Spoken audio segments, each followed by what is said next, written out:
السلام عليكم ورحمة الله وبركاته.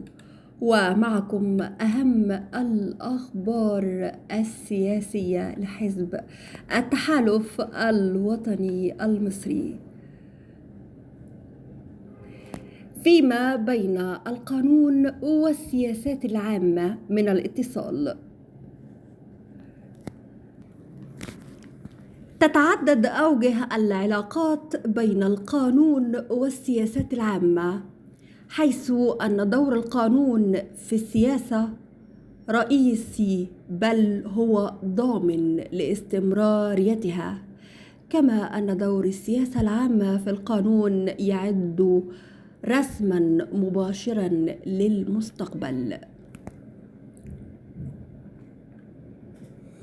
يقول النائب محمد خالد القاضي رئيس حزب التحالف الوطني المصري ورئيس المؤسسة الوطنية لمكافحة الإرهاب والتطرف: تبدو الحاجة ملحة إلى كل من القوانين والسياسات في المجتمعات المعاصرة، لأنها تساعد في الحفاظ على النظام المجتمعي ورغم ما تحويه القوانين والسياسات العامة من تداخل وترابط، إلا أنها بلا شك مصطلحان متباينان لهما سمات مختلفة حينا ومتشابهة حينا آخر، ولا يمكن لأي مجتمع أن يمضي قدما دون القوانين والسياسات. يسعى المشرعون في المجالس التشريعية أو التنظيمية إلى وضع القواعد التي تحدد العمل الحكومي، وعلى الطرف المقابل تهتم الحكومة بالقضايا العامة كالصحة والتعليم والثقافة والإعلام والبيئة والرياضة وغيرها، ويترجم هذا الاهتمام في السياسات العامة التي تتبناها الحكومة وتظهر في صورة قرارات ومشروعات وبرامج وقوانين في شتى المجالات. ومع أن القوانين تعد صناعة حكومية محضة، إلا أنها مغايرة للسياسات العامة. يهدف هذا المقال إلى إبراز العلاقة التفاعلية الوطيدة بين كل من القانون والسياسات العامة، وذلك عبر طرح 4 أسئلة رئيسية. أولاً، ما مفهوم كل من السياسة العامة والقانون؟ ثانياً، لماذا تعد السياسة العامة سلطة تشريعية؟ ثالثاً، كيف تتبدل العلاقة بين السياسة العامة والقانون؟ رابعاً، لماذا يعد القانون وسيلة ضرورية في ساحة السياسة العامة؟ مفهوم السياسة العامة والقانون. مفهوم السياسة العامة Public Policy والقانون Law يفرق بعض الباحثين بين مفردتي Policy بمعنى السياسة أي الخطة أو منهج العمل الذي تستخدمه الحكومات أو الشركات أو المؤسسات لتوجيه الأمور،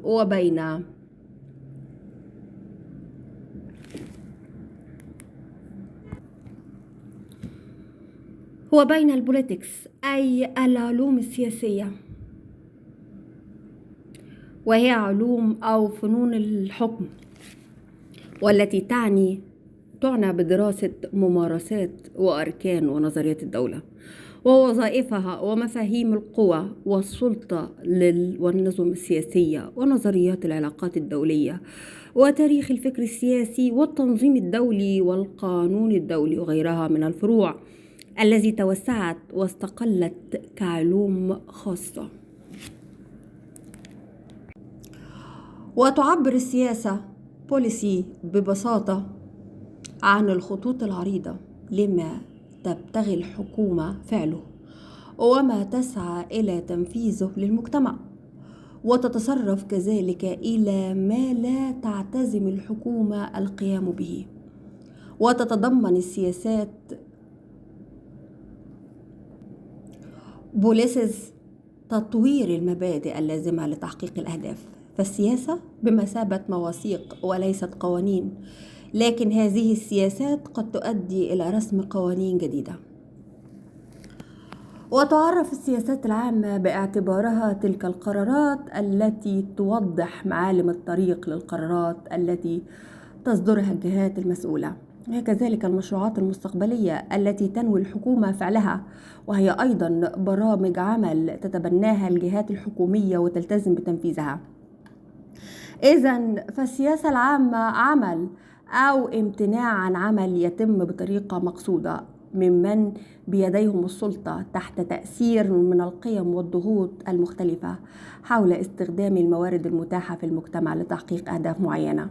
وإذا كنا نستطيع من خلال السياسات العامة أن نستقرئ نوايا الحكومة وأهدافها، فإننا من خلال القانون يمكن أن نفهم كيف تمت ترجمة السياسات العامة. ولما كان تعريف السياسات العامة باعتبارها مجموعة أهداف وخطط وبرامج ذات توجهات سياسية، كان الجهاز الإداري هو أهم وسيلة لترجمة السياسات العامة إلى واقع ملموس من خلال التخطيط عن طريق القرارات الإدارية. أما القانون فهو مجموعة القواعد التي تنظم الروابط الاجتماعية التي تقصر الدولة الناس على اتباعها ولو بالقوة عند الاقتضاء. وبصفة عامة تضع الدولة القوانين والمعايير والمبادئ والإجراءات التي يجب اتباعها والتي ما وجدت إلا من أجل تنفيذها في المجتمع، كما أن استحداث مجموعات من القوانين كالقوانين الجنائية والقوانين المدنية والقوانين الدولية وما إلى ذلك. وفي حين يقوم القانون بصناعة أطر لتحقيق العدالة في المجتمع، تحاول السياسة العامة أن تخلق مجالات عامة لتحقيق الأهداف، وتستند غاية القانون إلى أساس مبدئين رئيسيين يجسد مضمونهما القيم الاجتماعية، وهما مبدأ أمن المجتمع واستقرار المعاملات السكينة الاجتماعية، ومبدأ تحقيق العدالة في المجتمع. تتمتع السياسة العامة بعدد من الخصائص، مثل أنها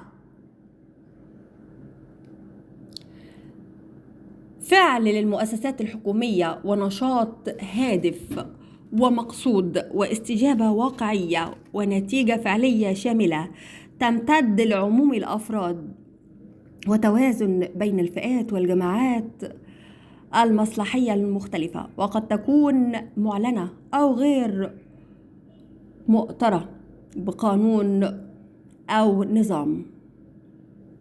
ولكن الذي يعنينا هنا أنها ذات سلطة شرعية، أي أيضا تمثل بعدا مهما من أبعاد الالتزامات القانونية والشرعية، حيث أنه بمجرد إقرار سياسة عامة معينة من قبل صانعها لابد أن يصدر بشأنها قانون أو مرسوم أو نظام يمنع بدوره أو يحرم أو يجبر تصرفا أو سلوكا معينا أو يدعو إلى إقامة معالجة إزالة قضية ملحة. وترتبط هذه الخصيصة أصلا بعملية تنفيذ السياسة العامة وتطبيق مقرراتها كنشاط عملي وممارسة فعلية. مثال ذلك إصدار القوانين التي تمنع رمي المخلفات الملوثة في الأنهار، أو إصدار بعض الامتيازات والمنح لصالح جهة معينة للقيام بأبحاث متخصصة ينجم عنها تحقيق مصلحة معينة. ويمكنها القول بأن السياسة العامة تمثل التزامات قانونية تتطلب الولاء من قبل المواطنين حيالها، وهذه الالتزامات القانونية هي التي تميز السياسات العامة للحكومة عن السياسات الأخرى غير العامة. وترتبط السياسة العامة بالسمة الغالبة للمؤسسات العامة الحكومية، والتي تتمثل بالشرعية المرتبطة بدورها بالسلطة الرسمية وبالدستور في أداء المهام التي تنوي الحكومة القيام بها في المجتمع. ترتكز السياسة العامة على قوة الإلزام الحكومي والقانوني، وبخلاف ذلك يتعرض المواطن لتحمل نتائج عدم التزامه بها، كإيقاع الغرامات عليه أو توجيه عقوبة السجن إليه، على اعتبار أن السياسة العامة تحكم المجتمع بأكمله وعليه أن يعمل في إطارها.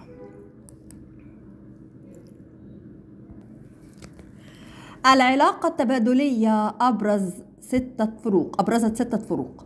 تعد السلطة التشريعية والمحاكم من الجهات الرسمية التي تشارك في صنع السياسات العامة، وتؤثر عملية تشكيل السلطة التشريعية على نوع ومحتوى السياسات العامة التي تتبناها. وعلى الطرف الآخر فإن عملية التشكيل السلطة التشريعية والدستور تعد بمثابة سياسة عامة.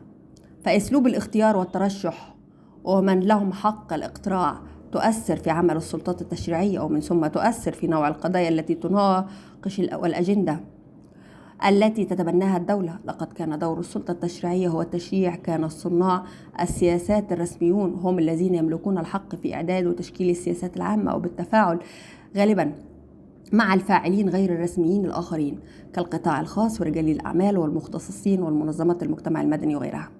كما تلعب المحاكم دورا رئيسيا في رسم السياسات العامة بأوزان مختلفة وفقا لطبيعة النظام السياسي، حيث تعد قرارات المحاكم والأحكام الدستورية سياسات عامة ملزمة. وعندما تفسر المحاكم بعض القوانين أو موارد ما فإن ذلك يعد فصلا في سياسة ما، وتمثل الرقابة القضائية سلطة للمحاكم في تحديد مدى دستورية السلطة التشريعية والجهاز الإداري للدولة. ويرى جيمس أندرسون اقتصادي وكاتب وعالم زراعة بريطاني أننا لا يمكن أن نضفي على المشرعين سمة صناع السياسات لمجرد كونهم مخولين دستوريا، إنما يستلزم الأمر ممارستهم الفعلية. لذلك هو ما تقرره الشواهد العملية والتطبيقات. ويميل دكتور عامر الكوبيسي إلى القول بأن الذي يميز السياسات العامة هو كونها مصطلحا عصريا وحديثا وله نكهة علمية وديمقراطية ظلت القوانين تفتقر إليها في ظل ما يسمى بدولة القوانين، التي كان القوانين يحتكرون أو ينفردون بصياغتها. ووفقا له فقد كشفت بعض التجارب والممارسات ضيق النظرة لدى هؤلاء القانونيين وافتقارهم للمعرفة المتخصصة أو للمجال الذي يشرعون له، وما يجعل هذه القوانين عرضة للتعديلات التي كثيرا ما تفقد فعاليتها أو ثقة المعنيين بها. ومع التطور العلمي أو المعرفي وتعقد مشكلات الحياة المعاصرة وقضاياها كان لابد من ظهور مصطلح السياسات العامة للتخفيف من دور القوانين وتعددها وشمولها لمختلف مناحي الحياة، والحد من هيمنة رجال القانون أو التخفيف من مسؤولياتهم في مواجهة ما يشكل عليهم تنظيم من قضايا وموضوعات معقدة لم تعد القوانين هي الأداة الفاعلة للتصدي لها. ويمكن أن نميز بين القانون والسياسات العامة، وذلك أن الأخيرة تحدد ما تطمح الجهة الحكومية إلى تحقيقه في مجال محدد، والطرق والأساليب التي ستعتمدها في ذلك من خلال ما يسمى بوثيقة السياسات التي ليست قانونا ولكنها غالبا ما تستدعي الحاجة إلى قوانين جديدة وتقوم بمثابة الأدوات المطلوبة لتحقيق أهداف السياسة. وتعرض وثيقة السياسات عادة أهداف السياسات العامة والمشروعات المنبثقة عنها ونطاقها وأهم مخرجاتها المباشرة والمواد البشرية والمادية الداعمة والإطار الزمني الحاكم لها. وسوف نواتيكم بكل ما هو جديد. دمتم سالمين، والسلام عليكم ورحمة الله وبركاته.